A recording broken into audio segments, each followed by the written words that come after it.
ఆమె ఒక సైన్యం, ఆమె ఒక సక్సెస్. ఆమె ఎంతో మందికి ఆదర్శం అని చెప్పుకోవచ్చు. చిన్నప్పటి నుంచి 2 కళ్ళు కనిపించవు, కానీ ఏమాత్రం నిరాశ చెందలేదు. ఉన్నత స్థాయికి ఎదగాలనే ఆలోచనతో కష్టపడి ఆమె చదివారు.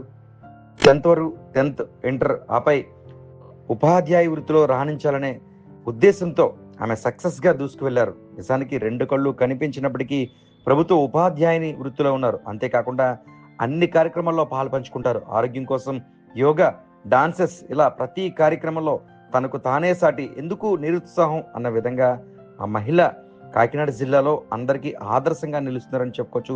ప్రస్తుతం మహిళా దినోత్సవ రోజులు దగ్గర పడిన నేపథ్యంలో ఆదర్శ మహిళగా కాకినాడ జిల్లాకు సంబంధించి తుని పాత బజార్ ప్రాంతానికి చెందిన తిరుమలను ప్రతి ఒక్కరూ ఆదర్శంగా తీసుకోవాలంటూ పలువురు పేర్కొంటున్నారు. 2 కళ్ళు కనిపించకపోయిన కుటుంబ సభ్యుల సహాయంతో 10th వరకు స్థానిక బాలగున్నత పాఠశాలలో పూర్తి చేయడం, ఆపై ఇంటర్ చదివేందుకు మక్కువ చూపించకపోవడంతో సంబంధించిన ఉపాధ్యాయులు, ముఖ్యంగా హెచ్ఎం ఇంటికి వచ్చి విషయాన్ని వివరించి చదువు యొక్క ప్రాముఖ్యత తల్లిదండ్రులకు వివరించడంతో ఇంటర్ పూర్తి చేయడం, ఆ తర్వాత టీచర్గా చదవడానికి అనేక కోర్సులు చేసి ప్రస్తుతం ఉపాధ్యాయ వృత్తిలో తుని సమీప ప్రాంతంలోనే, తుని పట్టణంలోనే ప్రస్తుతం ఉపాధ్యాయునిగా బోధిస్తున్నారు.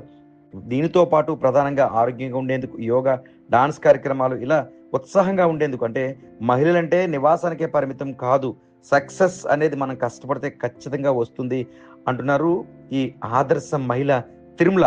అయితే నాకు చిన్నప్పటి నుంచి బై బర్త్ నా విజువల్లీ ఇంపైర్డ్ నేను. అయినప్పటికీ మా పేరెంట్స్ కానీ మా సిస్టర్స్ కానీ సపోర్ట్తో చదువుకున్నాను. తర్వాత జాబ్ చేస్తున్నాను. డిఎస్సిలో టీచర్గా సెలెక్ట్ అయ్యాను. ఇప్పుడు చాలా హ్యాపీగా నా వృత్తిలో చాలా హ్యాపీగా నేను రాణిస్తున్నాను. అలాగే యోగాలో కూడా నాకు చాలా బాగా యోగా నేర్పారు. ఆ యోగాలో కూడా నేషనల్ వైడ్ కూడా పార్టిసిపేట్ చేయడం జరిగింది. అలాగే ప్రతి ఒక్కరూ కూడా ఎన్నో ఆటంకాలు రావచ్చు, ఏదన్నా జరగచ్చు, కానీ మీలో ఏదో ఒక టాలెంట్ ఉంటుంది. దాన్ని వెలికి తీసి అందరు ఉన్నత స్థాయికి ఎదగాలని అందరినీ కోరుకుంటున్నాను. అయితే నేను నా విజువల్ ఇంపైర్డ్ కారణంగా నేను మా చెల్లి సపోర్ట్తో 10th వరకు చదివాను. ఆ తర్వాత ఎందుకులే చదివించడం అని చెప్పి అనిపించారు.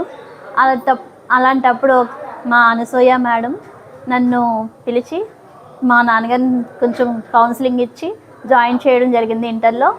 అలాగే తర్వాత డైట్ లెక్చరర్ సపోర్ట్తో డైట్ జాయిన్ చేయడం జరిగింది. తర్వాత డిఎస్సి రాసిన ఫ్రెండ్స్ మొత్తం సొసైటీ చాలా హెల్ప్ చేసింది. అలాగే ఇప్పుడు యోగాలో కూడా మా గురువు గారు ఏంటి, జ్యోతక్క ఏంటి, లక్ష్మీ మేడం, వీళ్ళందరి సపోర్ట్తో ఆసనాలు నేర్పించుకోవడం. అయితే నేను రీడ్ అని పెట్టుకుంటానండి. ఆ అమ్మాయి చదివి వినిపిస్తుంది. రిటర్న్ వర్క్స్ కూడా తను ఇవ్వడానికి నేను పెట్టుకుంటాను. బోర్డు మీద రాయడం కూడా తను ఇస్తూ ఉంటుంది. నేను ఎక్స్ప్లెయిన్ చేయడం, పిల్లలకి ఒక వేలో తీసుకువెళ్ళడం అనేది జరుగుతూ ఉంటుంది.